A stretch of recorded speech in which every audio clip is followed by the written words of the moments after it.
Hey there! In this video, we will talk about how to set the default value of a timestamp column to the current timestamp in a Laravel migration.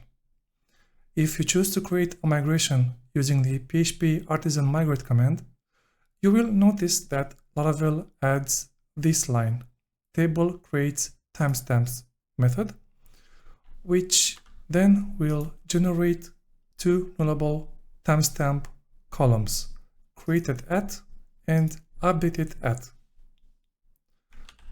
I have also seen developers who, even if they don't generate a migration using the artisan command, they create the created at and updated at columns using the timestamps method.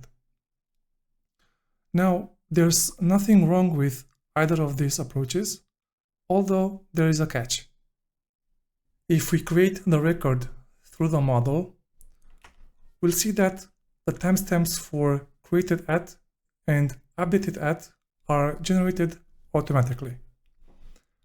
I'm going to open the Beaver, refresh the table, and as you can see, that is correct. We have the created at and updated at filled in with the correct timestamps.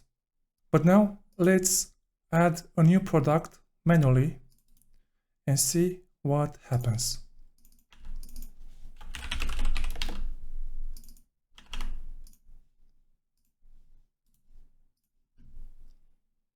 And as you can see, the created at and updated at columns were not filled in with the timestamps, but they are kept as null. Now let's see how we can fix this problem so that created at and updated at are filled with the current timestamp in both cases, meaning when the record is created using the application code and when the record is created outside the application code. For example, the command line and directly in the database. The solution is to create the created at and updated at columns using timestamp instead of timestamps. So that would be table create timestamp created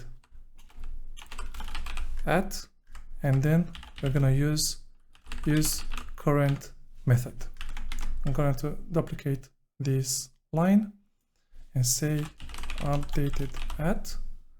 We'll use current and then use current on update.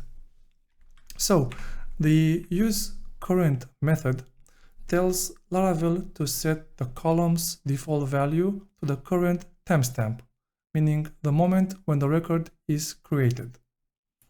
Now use current on update method updates the updated at column with a current timestamp every time the record changes.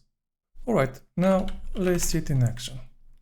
I'm going to roll back the migration, execute it again.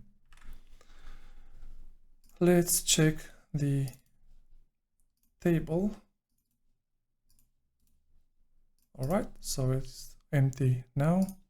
Let's use PHP artisan tinker, create the model once again. I mean the record once again. Alright, let's go back to our table. As you can see, we have the updated at and created at filled in, but let's see what happens if I create it manually.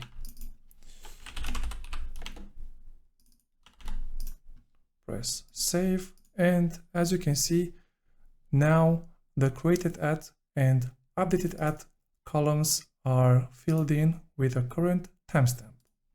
All right, and let's change the price of the product and see if the updated at also changes. And as you can see, it changed. If you didn't catch that, let's try it once again. Awesome. To wrap it up, I would like to show you what the table structure looks like when we use timestamps and when we use timestamp with the methods useCurrent and useCurrentOnUpdate. So this is what the table looks like with timestamps generated by the artisan command. Pay attention to the default and extra columns. And here is the DDL, which stands for Data Description Language. Pay attention to these two columns here. And here is what the table looks like when we use timestamp with useCurrent and useCurrentOnUpdate methods. As you can see, we have the default value current timestamp, and here for the updated at we have the extra on update and current timestamp. And now the DDL looks like this. I think using useCurrent for created at and useCurrentOnUpdate methods for updated at is a best practice that simplifies timestamp management and enhances reliability of your data. So by relying on these methods, you ensure consistent behavior across your application, regardless of whether the record is created or modified, meaning through the application's code, command line, or directly in the database. I think this approach can also simplify your code. You can avoid writing extra code to handle timestamps, making your application cleaner and easier to maintain. Alright, that's it for today. I hope you got at least one useful piece of information from this video, and maybe you even enjoyed it. If you have any feedback, leave me a comment below. I read all the comments and will do my best to help you out. Also, consider checking out the other Laravel tutorials on this channel.